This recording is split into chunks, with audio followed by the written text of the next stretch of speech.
Chapter 80 The Sky Our story ends in the sky, where a robot was being whisked away from the only home she had ever known.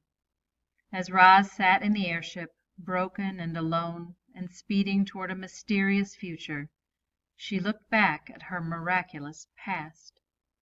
Reader, it must seem impossible that our robot could have changed so much. Maybe the Ricos were right. Maybe Roz really was defective, and some glitch in her programming had caused her to accidentally become a wild robot. Or maybe Roz was designed to think and learn and change. She had simply done those things better than anyone could have imagined.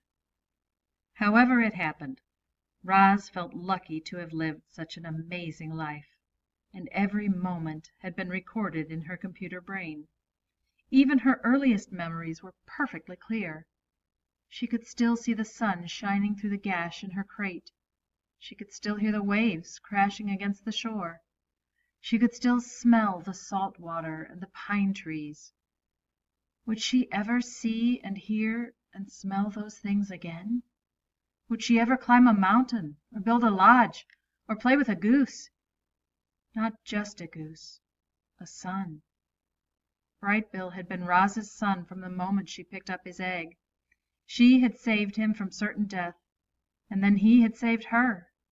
He was the reason Roz had lived so well for so long. And if she wanted to continue living, if she wanted to be wild again, she needed to be with her family and her friends on her island. So, as Roz raced through the sky, she began computing a plan. She would get the repairs she needed. She would escape from her new life. She would find her way back home.